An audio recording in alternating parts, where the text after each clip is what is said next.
Tak jo, tak já vás tady vítám zpátky po přestávce. Budu pokračovat anglicky, abych přivítala hosty. Good afternoon. Let's resume after the break. Welcome here, Heather and Steve, who will talk about PBIS. And for me, I must say that it's no surprise that this topic will be presented by you, because you are one of the most positive persons I have ever met so far. So thank you very much for coming here from America, from the United States, and the floor is yours. Thank you. Good afternoon. Let's try it again. Good afternoon. All right. It's great to be here. I'm Heather. This is Steve, just in case you didn't know. I'm going to talk to you, we're going to talk to you about creating a safe environment for your classrooms. Everything that you heard this morning, we absolutely agree with, and it absolutely fits, but it's a lot of information. So when we heard about the brain breaks, this is something you absolutely can do within the classroom, within the PBIS framework. When we heard from talking about Jessica, the last presentation that said it's the adults that make the difference. And we absolutely agree with it, because to me, the kids are the easiest. It's the adults that are the hardest. And so the systems piece, we've got to set it up. So in order for kids to be successful, we've got to set the kids up for success. One way to do that is we also have to set the adults up for success too, so that they can best support the students. So we think about it maybe as trauma-sensitive schools. It's where you're going to start thinking about what you are doing through that trauma lens.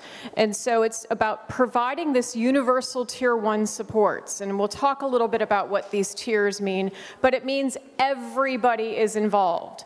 So if we want everybody to be respectful, that means the teachers need to be respectful. That means we're going to expect families when they come to the school to have conversations about their child. We're going to show them and have them, we would want them to be respectful. And then we're going to model for the students what it means to be respectful. But we also know that students have different needs, students are coming with different backgrounds, and so we also need to be flexible in how we are providing supports. So Jessica had just talked about the neuroplasticity, that the brain is somewhat plastic in that way and flexible, but we can also look at schools need to be that too, in that we don't always know who's going to come through our front door at our school to get educated. And we have to be mindful that sometimes we might be setting conditions up that re-traumatize students. So how can we help to prevent all of this? But we know that student success is directly linked to respectful teaching and learning environments. So it's moving from when a child misbehaves, from what's wrong with you, because that catches our attention. They misbehave and we're like, what? And so that response does give, whether we say it or not, it gives the response there's something wrong with them. But to look at it, what happened and how can we help? Because again, they're learning and they're trying to process this too. And we're going to need to do it for each other as adults too. All right, so let's talk about prioritizing effective behavior support. It's about promoting physical health and safety. So those stretches that we did today, we need to also make sure that when students come to the classroom, they know they can trust their teacher, they feel safe there. We also, though, as a teacher, you need to feel safe at your work environment in order for you to be getting up and to giving it all each day. Prioritizing high leverage instructional practices to enhance learning. But think about what we are emphasizing. It's the social, the emotional, and the behavioral. And sometimes we refer to that in the United States as SEB, but the social part is how we interact. So think about that. Not all kids know how to interact with somebody else. And then you add some conflict in there Do they know how to interact with somebody else with that conflict? No, we have to teach them and model that and support them and have them practice that. But adults too need to practice that and need to have that modeled for them. When we're talking about the emotional part, it's how we feel. And we've got to think about, okay, how do we create this safe space? How do we start to teach students, if you're not feeling 100% that day, you're not excited to learn, what are some things that you can do to help you get excited to learn? What does that look like? And teaching students too, if you see somebody that might have their head down and they're not participating in class, or they sit alone during lunch, what can you do to be a good friend to that person? And teaching them that. But also as adults, if we're not feeling great, what can you do to reach out to the other adults on your school to say, I need support today. I'm a new mom, I'm tired, or I'm worried about something. You're creating that environment to support each other. And then the behavioral is actually how we act. So if you want people to, for example, to be respectful, well, what does that look like? Let's teach them what that means. Maybe it means you raise your hand in the classroom, or you keep your mouth quiet while somebody's talking, or you're making sure the bell rings, you're sitting down in your seat. Those are some of those routines we have to teach people how to behave. And then we're investing in this multi-tiered system of support. And so that is the framework, like PBIS. It's this multi-tiered system of support that's evidence-based, and it's about organizing all of our practices. So it's not a matter of I do brain breaks or I do PBIS. It's PBIS is the framework, and we're figuring out our brain breaks, how it's fitting within our current curriculum, within our existing system of all the other interventions you might have on your campus. All right, so what is PBIS? It's an evidence-based framework. It's talking about a continuum of evidence-based interventions. It's not a program. It's not a curriculum package. You will choose what makes sense for you based upon the needs of your school. It focuses on the academic. We need to get kids in their seat before they have the best opportunity, and we need to pair it with very good instruction. And it's for everybody.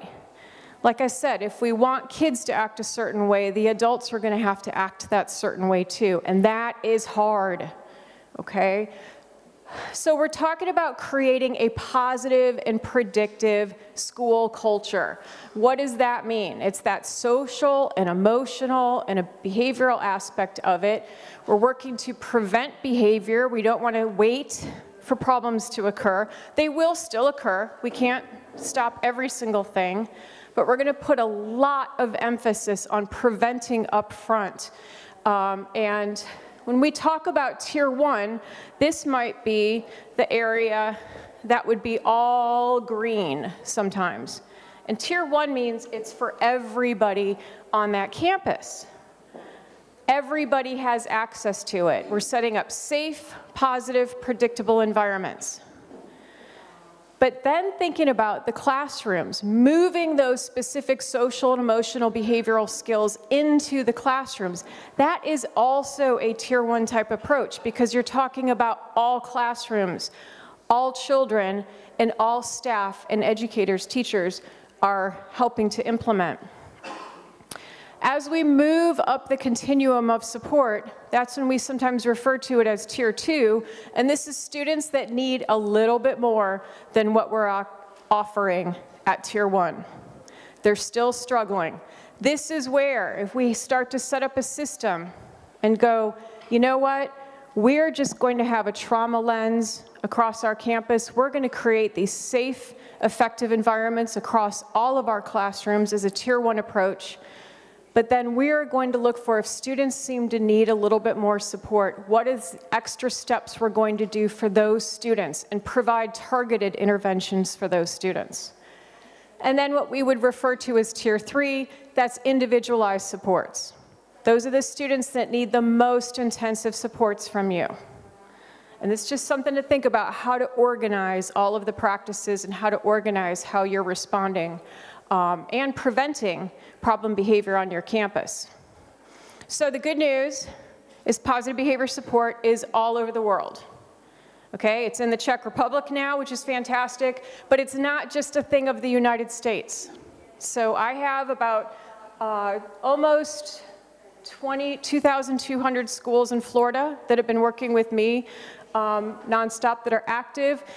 Steve has many up in Michigan, and we have, what was our last number, 28,000 on a good day in the United States, across the entire United States. But just know you're not alone. So this is not something new overall, but it might be new to you in the Czech Republic.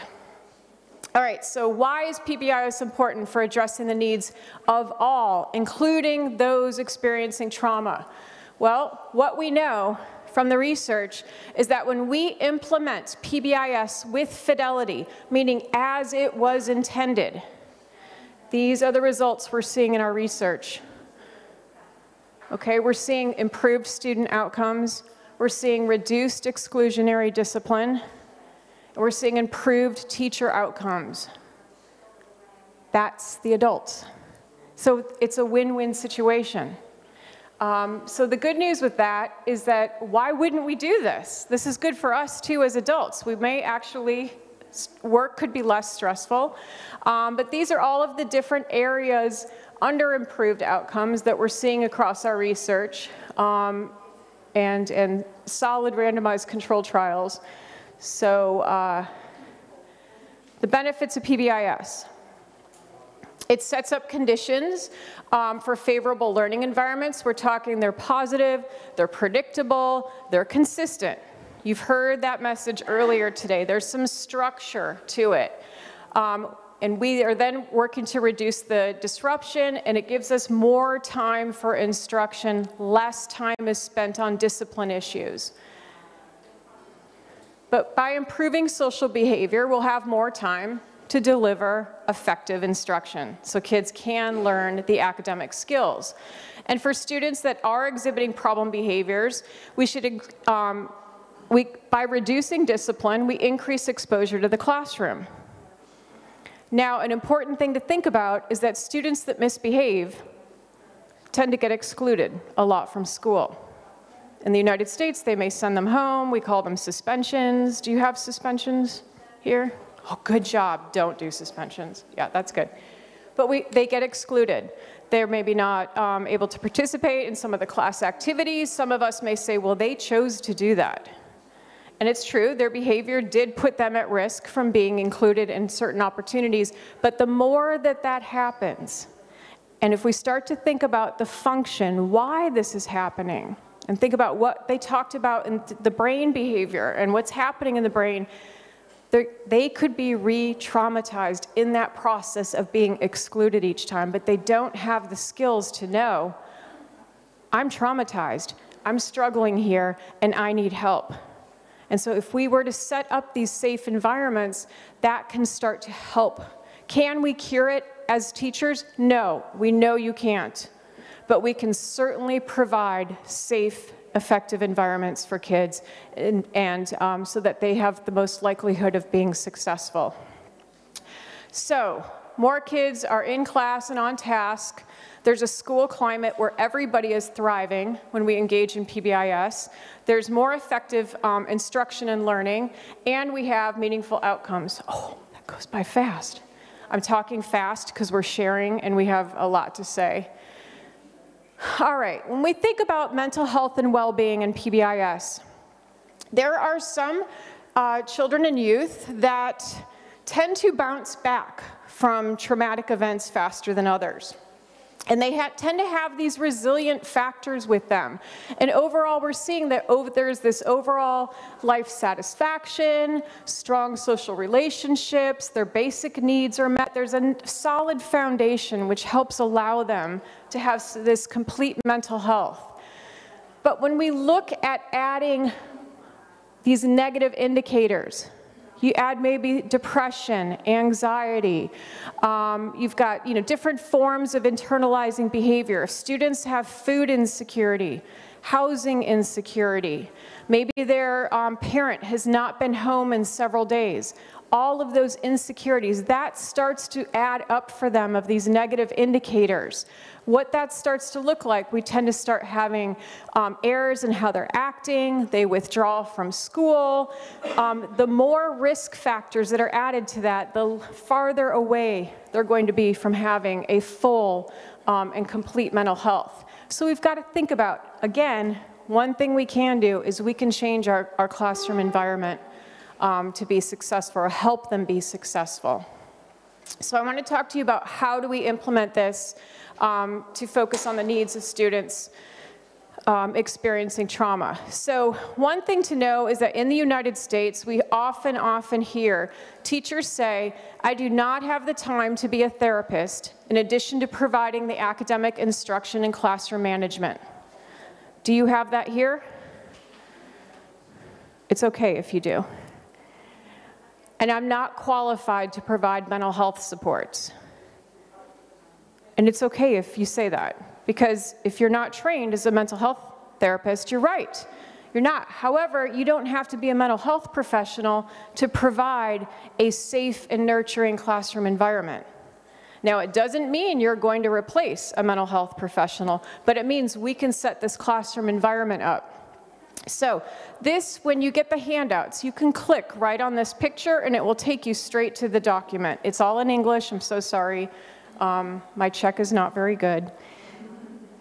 But some of the things I want you to think about is students that are experiencing trauma, they tend to have, there may be more marginalized students. They may have been excluded from opportunities, and it could be students with disabilities, could be students without disabilities, we may not know. But we know if we have students that are unsuccessful in school over and over and over, they're at risk of being identified with a disability at some point. So let's think about what can we do for everybody to prevent. One thing is we invest in that prevention. We're going to integrate our classroom practices. Tier 1 is for all, everybody, and all means all. So these are the top 10 intervention strategies. I don't expect you to know all of them, and I have no time to go through all of them. But I'm going to talk to you about teaching some of these predictable routines today. We're going to talk about giving some behavior-specific praise, and a little bit about prompts and pre-corrections. So, top 3 key practices that I want to give to you today is about identifying and teaching the social-emotional behavior skills. These are the top 3 we're going to talk about. So, think about academics and building a lesson plan. You've got to state what is it that they need to learn. And from that, it's the same process we engage in as we would academics. So define the expectation and what's the procedure or the routine. So if you want students to be successful going through the cafeteria, what does that mean on your school campus? We are responsible in the cafeteria. Okay, what does that look like? What are the steps they need to engage in to be successful there? We're going to provide examples and non-examples. Maybe you work with the students. What's an example? What's not an example? So that they truly start to understand. You model the behavior. You check for understanding. You practice the behavior. And then you provide explicit feedback. Yes, I like how you had your hands to your side. You stayed in front, everybody. You kept your mouth closed walking through the hallway. Yes, that's what we want to see around here. You're giving specific feedback. But for students that are still touching their neighbor, you would say, hands to yourself. I need you to be responsible. Remember what we talked about. We're being very specific in our feedback. But this is what we do to teach reading. It's what we do to teach math. We're giving explicit instructions. We're giving explicit feedback. When they're making an error, sounding out a word, we correct them. And then we're like, do it again. This is how it sounds. We're modeling. We're practicing. Same thing for behavior. All right, so you can expand teaching to include some coping skills, helping them identify some of the feelings, expressing their feelings. You know, what does anger feel like? What does frustration feel like? Help teach them some lessons. You can work in a circle, embed it within your academic instruction. Also teaching a morning circle routine. This might be your expectations. We are respectful on campus. We are safe. We are responsible. That means for everybody. But then here's what it might look like across all of your settings in general on your campus. But if you want to start to embed some of that social emotional, look at the piece under classroom. Use your words. Use safe hands. Self-check. Use calming strategy. And people might be like, what's that? Exactly. You've taught the students what that is, because that's important and you have access to that intervention. Might be ask for a brain break. We would teach them what's the appropriate way to ask for a brain break in our class. And that's what you're putting up there. Does that make sense? All right. Number 2, provide specific feedback. So we want 5 positives to 1 negative. What does 5 positives mean? That means that the word no does not exist in those 5. You know, we're walking. I like how you've got your mouth closed with this. Thank you for raising your hand. Oh, you need to put the scissors down when you run. That's a correction. Yes, eyes on me, thank you for that. And so you start to move, you start to build that momentum. You're telling them what to do. And I remember my daughter, when she was little, I was like, no, don't do this. And I was nervous. And then finally she's like, just tell me what to do. And I was like, oh, she's absolutely right. So again, the kids are telling us all the time, like, help me, tell me what I need to do to be successful. And including praise in your lesson plans. Use feedback, modeling a calm response. That's why you need to rely on your fellow teachers, because this is a community effort. The last thing I want to talk to you about is positive greetings at the door.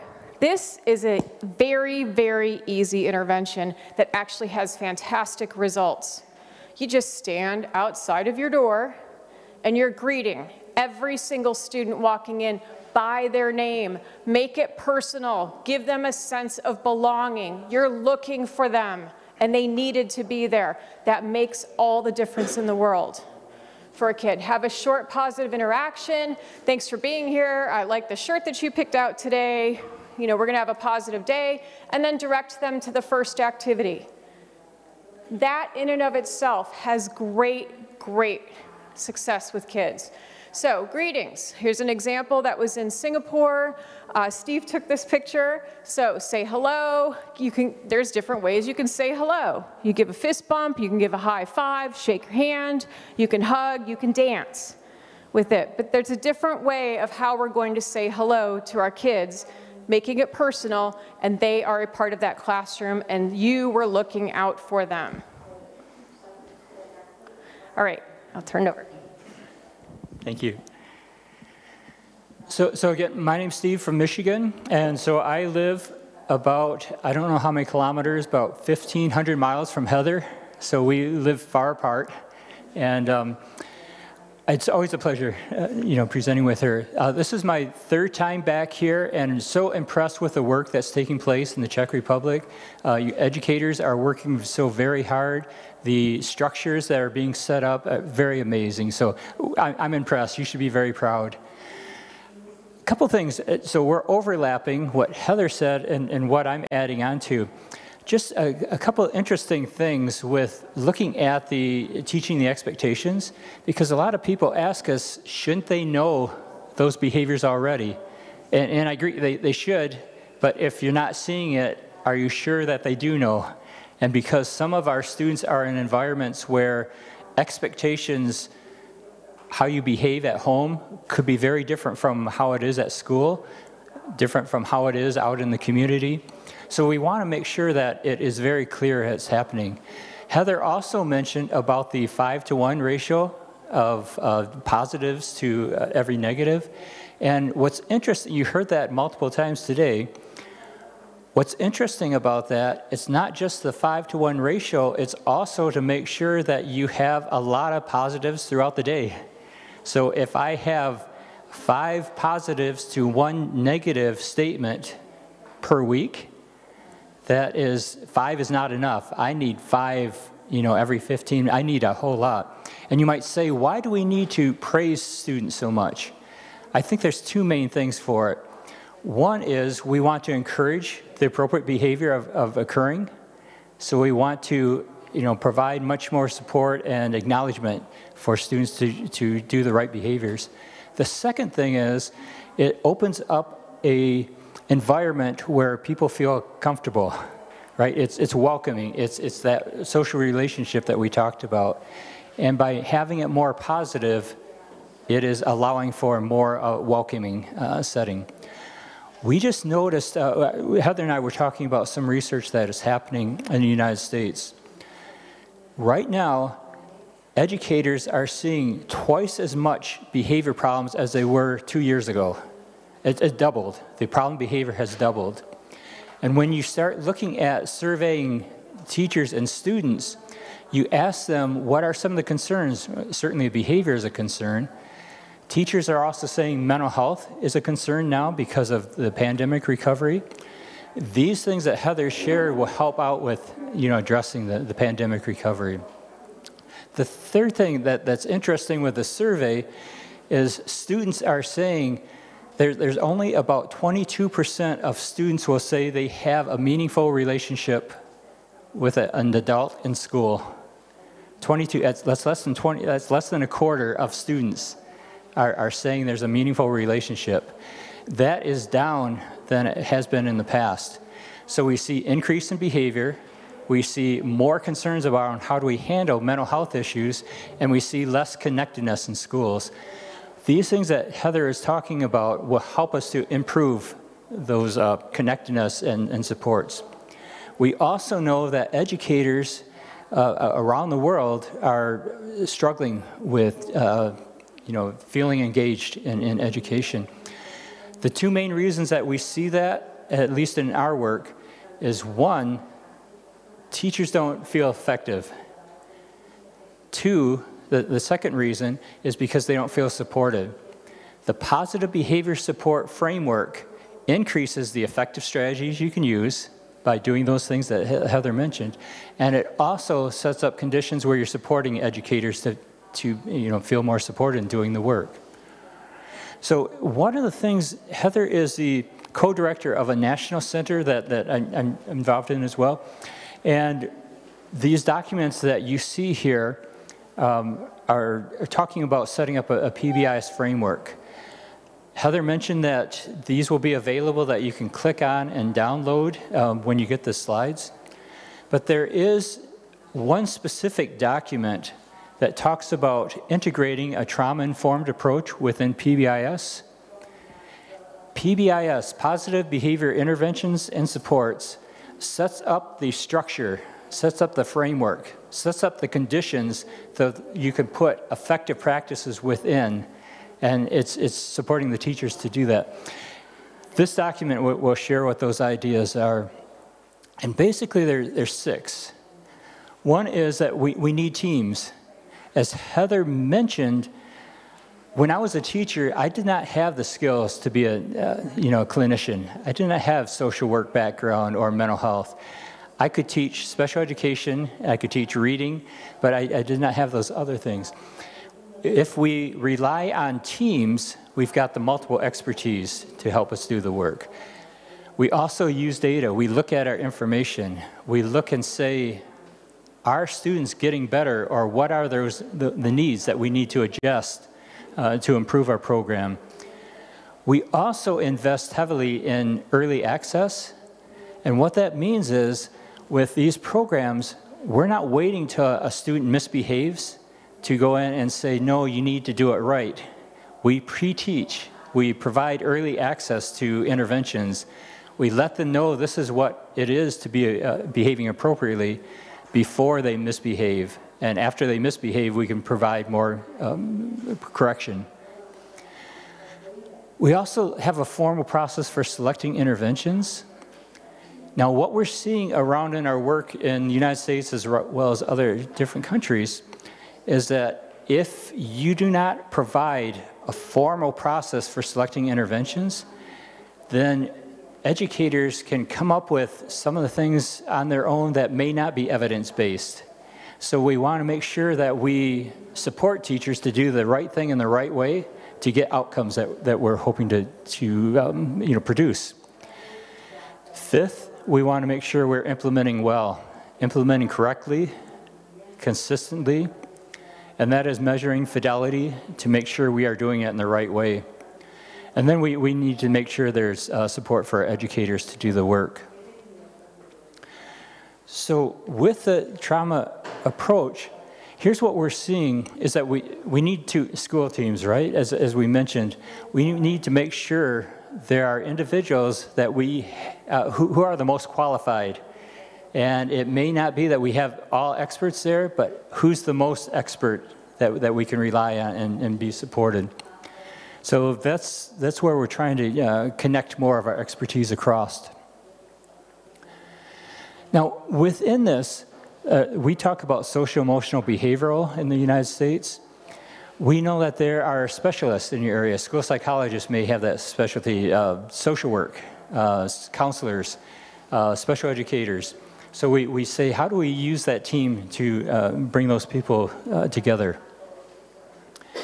Now, when we look at the use of data,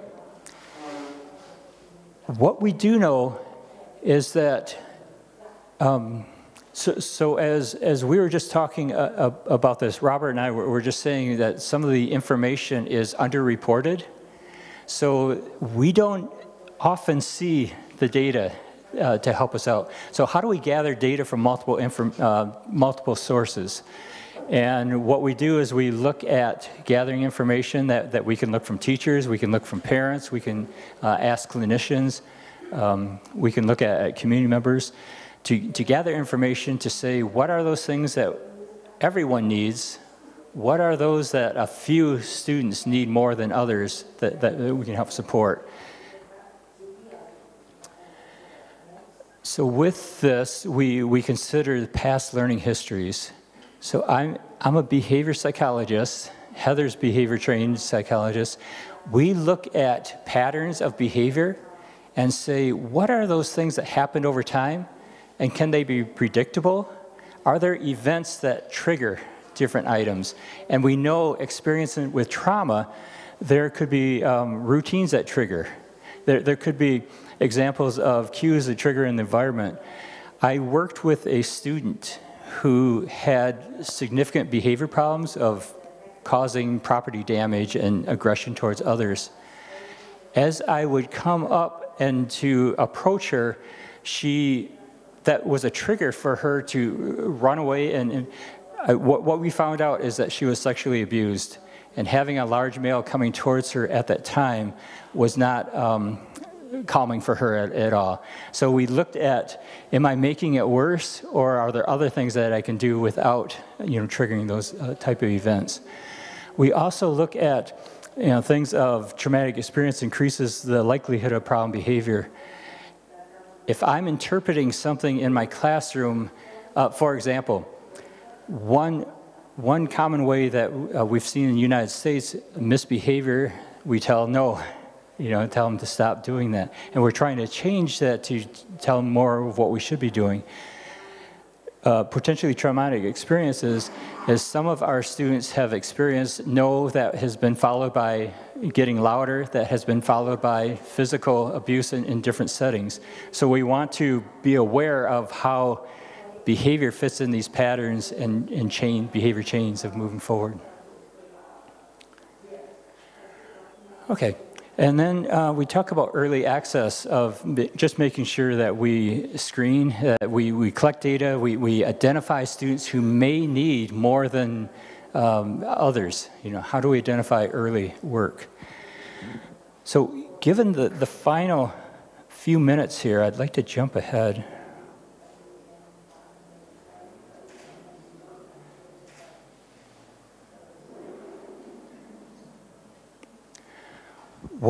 What we look at is that we are concerned about the student skills and the disruptiveness of the context. And under good times, if it's a stable context and the skills are well established. Students know what they should be doing. They're successful in it. They're making few errors. Then we don't have to do a whole lot of support. Our work is doing well. We just continue. We are not under the best of times, often in our educational field. So we have elevated disruptive contexts. 40% of educators in the United States were considering leaving the field. That's a lot of changeover, a lot of people deciding not to continue. That means if you have new educators coming in, it's very disruptive. We also look at the student skills. If it's emerging, if they're not really fluent or mastery, or if the skills are not there, what we see is as there is less skills and more disrupted environment, we need to provide more intensive support for our students. We need to provide much more teaching, much more feedback. We talked about the 5-to-1. Students who are over here with absent skills, who in our very disrupted environment, they need more than 5-to-1 ratio. They need a lot of encouragement to move forward. We also use this idea that Heather talked about tiers of support. So tier 1 is just a universal, everyone receives all that support, everyone in the whole school. If you are receiving tier 2 support, that means you have all of tier 1, plus you have something added.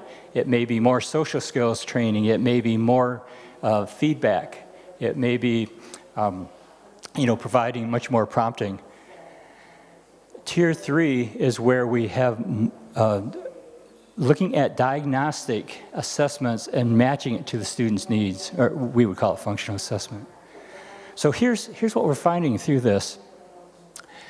When we are looking at tier 1 supports, we do a lot of social emotional learning. We talk about how the behaviors are. We talk about how you self-regulate yourself. We talk about here's the expectations. Here's how you get along with others. If you see, we spend a lot of time, and it decreases here. It's still there, but we decrease the amount of time focusing on that. And what we're finding is for the more intensive needs, the students who need much more intensity of support, it's more of a focus on mental health and for internally externalizing behaviors. So when we see students who are withdrawn, who are, in some of our work, it's the suicidal ideology. It is substance abuse. It is hurting themselves. It is, clinical depression where they're really withdrawing from others. And we're seeing much greater need as those supports are continuing.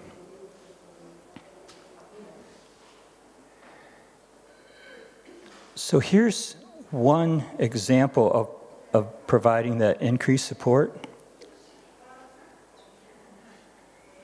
So what we might do is for a student who receives something extra, we might give them a card or a paper. On that, we call it a daily progress report. We said, here are the things you should be working on. You need to be safe. Use your calming strategies. You need to be respectful. Use safe hands. Keep your hands to yourself and not hurting others. And you need to be responsible or connect with a safe person if you're feeling anxious. And this would be a class period or a different activity. And for the first period, the teacher would say, remember you're working on being safe, respectful, responsible, and the teacher would give a feedback and say, well, you received a 2, you did very well. A 0 would be you did not demonstrate those activities of being safe, calm, and respectful, responsible. So what we have found is by using this more frequent feedback, it does a couple amazing things. It prompts the students of what they should be doing. It provides more interaction with a caring adult. And it provides feedback on how well they are doing their work, their daily activities. And that has been a very successful program that has helped students like we're talking about. Okay, so final ideas. With positive behavior support, we can set up conditions to be effective for all students and then to intensify the needs of each based on you know, what their needs are. We also know that as we increase the work, there's got to be a greater expertise of looking at how do we support the most intensive needs, and that's where the teaming comes in too. Heather, did you want to say anything with the final? I can move it here if you want to talk about the resources. Sure. Okay, the big takeaway is that nobody knows everything, okay? And so know that that's a relief. Some people might get stressed, like, but I have to know everything. No, you don't have to know everything. That's why we have teams, because then you're going to sprinkle those teams with people that have all kinds of different diverse experiences, background, training, and that's going to give you all strength to be able to solve problems and to be able to set up these environments. So I have been learning tons from our international supervision team. We come together on quarterly, and I'm learning all types of information from them too. So just run away from anybody that says they know everything, because they don't, okay?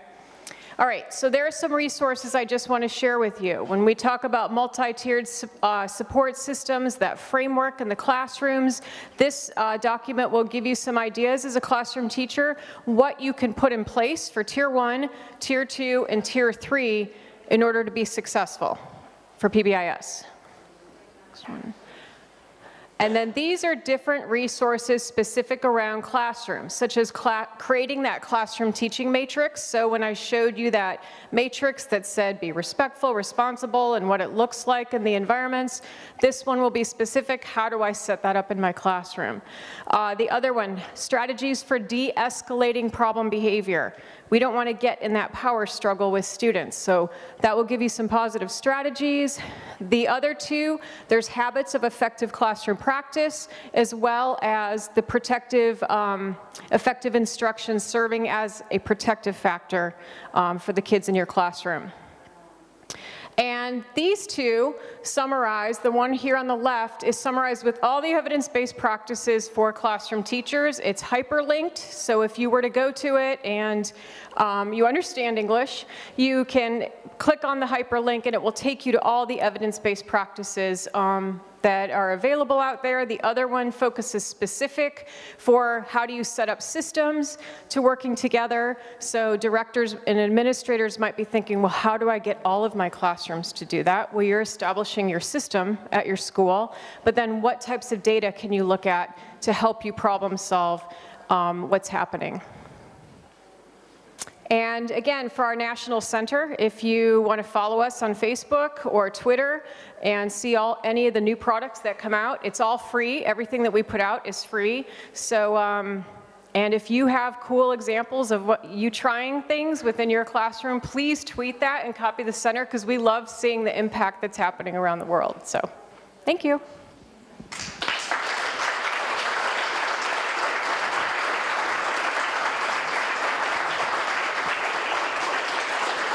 So Heather and Steve, thank you very much for, again, very complex and accurate presentation. I must say that I have visited one of the schools that apply PBIS model in the Czech Republic, and the results are really amazing. So thank you for bringing the concept into the Czech Republic.